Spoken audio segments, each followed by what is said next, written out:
كل جزء حدا presentation document عدالينا مسودانا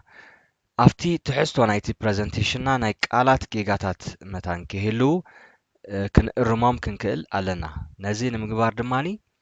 أبزي حدا presentation عدالي لهو كم زت عزبو زلهم برخت منكست أبيلو بزعباناتو جيجا يخون كنا قلت تحسوا أسفيرنا لنا مالتيو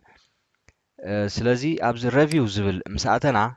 proofing زبل حدا جروب علنا spelling زبل حانتي command على مالتي إذا spelling تبل مستقطكم ما بزي مانا وجن حدا ناي spelling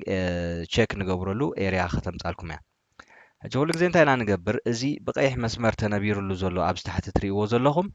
إزي presentation document ناتنا أفتناتو dictionary سلازي لخم جيجا قاليو زحسبو زلو مالتي سلازي نزي كنعريو خنكل علنا نعمنت زي منجست أبز بزلو قنع قالي زلو انتخونا جن زي سبيلينج تشيكر جن كم جيجا قال جيرو حاسيبو له مالتي سلازي نتي جيجا يلو زلو قال أو كليك نجبر ما كليك مسجبرنا أبزي ناي سبيلينج تقال منجست أبي لامس يلا أبز خاني أمارات إتاتبنا له مناجستو دي حاسيب كايو منجستو ديو مينسترا ገለ ዝብል ቃላት ዲኻ ሓሲብካዮ ይብለና ኣሎ እንድሕር ደኣ ንሕና ተጋጊና ኣለና ኮይና ካብ ዝብዝ ዘሎ ቃላት መእረምታ መሪፅና ቼንጅ ክንብሎ ንኽእል ኢና እንተኾነ ግን ንሕና ኢና ቁኑዕ ዘለና ኣብዚ መንግስቲ ኣብ ቁኑዕ ተፃሒፉ ስለ ዘሎ ኣብዚ እንታይ ይብላ ማለት እዩ ኢግኖር ዋንስ ይብላ ቀጻሊ ሽዑ ናብቲ ካልእ ጌጋ ኢላ ዝሓሰበቶ ቃል ከዓ ከተስግረኒ እያ ማለት እዩ ንኣብነት ኣብዚ መንግስቲ ኣብ ኢሉ ተፃሒፉ ኣሎ ኣብዚ ታሕቲ እንድሕር ኢኹም ከዓ እታ መንግስቲ ኣብ ተፃሒፋ ኣላ ክልቲአን ሓደ ዓይነት እየን ዘለዋ ቁንዓት ቃላት እየን ከዓ ዘለዋ ማለት እዩ ሕጂ ኣክኒ በብሓደ ንኩሉ ቸክ ንገብሮ እንታይ ክንገብር ንኽእል ኢና ኣብዚ ኢግኖር ኦል ዝብል ኦፕሽን ኣለና ንኣብነት ኣብዚ ክልተ ግዜ መንግስቲ ኣብ ተደጊማ ከም ጌጋ ተሓሲባ ኣላ ኢግኖር ኦል እንድሕር ኢለያ ክልቲአን እዚአን መንግስቲ ኣብ ዝብላ ዘለዋ ከም ቁንዓት ቃላት ኮይነን እቲ ቀይሕ መስመር ድማ ለጊሱ ኣሎ ማለት እዩ ካልእ ዘጓንፈና ከዓ እንታይ ኣሎ ብፍላይ ኣብዚ ናይ ትግርኛ ቃላት ንኣብነት ዝሃዘጋ ዝብል ዘሎ ቁኑዕ እዩ ዘሎ ኣብዚ ግን ናይ እንግሊሽ ከም ናይ እንግሊሽ ቃል ስለ ክትርድኦ ዘይከኣለት ኣብኣ ክሊክ ምስ ገበርና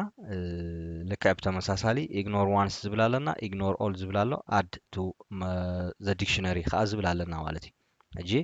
ኣነ እዚኣ ሃዘጋ ትብል ዘላ ቀንዕቲ ስለ ዘላ ኢግኖር ዋንስ ክብለ እየ ካልእ ስቲል ትቕፅል ኣላ ማለት እዩ ክራር ዝብል ኣሎ እዚ ክራር ዝብል ዘሎ ከዓ ርኤዎ ኣብዚ ኣለና ኣብዚ ታሕቲ ከዓ ካልኣይ ግዜ ተደጊሙ ኣሎ ማለት እዩ ስለዚ ኣክንዲ በብሓደ ቸክ ዝገብሮ ኣብኡ ከለኹ ኢግኖር ኦል እንድሕር ኢልያ ኢግኖር ኦል ጌራ ኣብዚ ፈርስት ፔጅ ዝነበረ ወዲእና ናበይ ከድና ኣለና ማለት እዩ ኣብዚ ታሕቲ ኣስጊራትና ኣላ ማለት እዩ ካልእ ናይ ስፔሊንግ ቸክ ክንገብር ኢና ኣብዚ ከዓ ኣብዛ ምስ ከድና ካንያ ዝብል ኣሎ እንታይ ካ ሓሲብካዮ ኣብዚ ሕጂ ካንያ ዝብል ቃል ስለዘየለ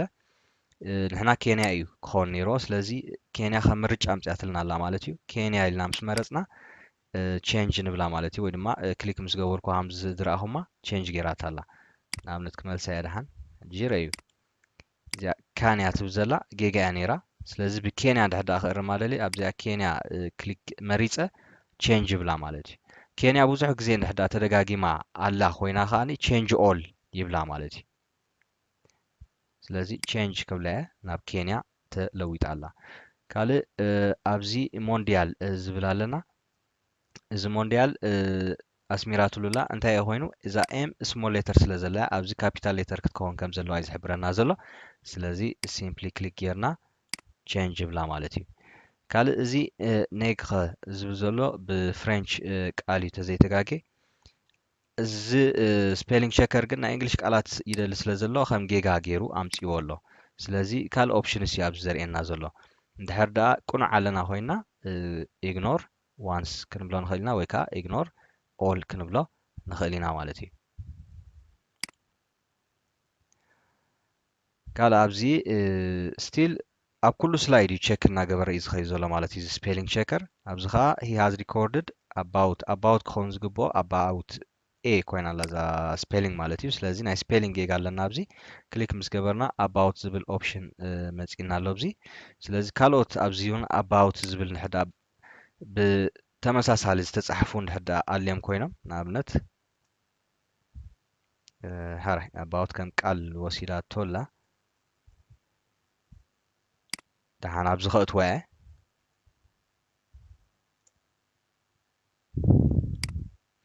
حراح كم زين عزبو زلنا إذا about زلا كلتا جزي بجيجا تلاقي مالا مالتي هجين تحن قبر نخلينا simply أبزي أكليك كيرنا about كهونا يزقب نيرو سلازي about أبزي نمرز بدهري change all نهدا إليا كلن كما عينة occurrence زلون بحنسا يلوت ألنا مالتي زخاني أبزحي بفلاي أبزحي زلو سلايدز نهدا الله هوينو أبو خيدو يز غير لنا مالتي زخا years زبزلو خا years كون سلازقبو change ترايبلا change تقبر اللي على مالتي كالي نابز قرمي تمديسنا أبزي إريترين دبل زلو إريتريان كون قبو سلازي زا إريتريان كليك جيرا أبزي change بلا مالتي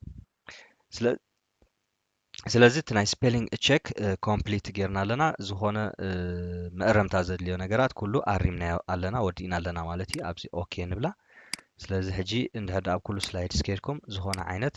ናይ ቀይሕ መስመር ዘለዎ ፅሕፈት ኣይትረኽቡን ኢኹም ማለት እዩ ስለዚ እዚ ኣዝዩ ሓጋዚ እዩ ብፍላይ ኣብዚ ናይ እንግሊሽ ቃላት ብጌጋ ታይፕ ክትገብር ከለኻ እንድሕር ተጋጊኻ ከምዚ ጌርካ ክትእርሞ ኣዝዩ ሓጋዚ እዩ ማለት እዩ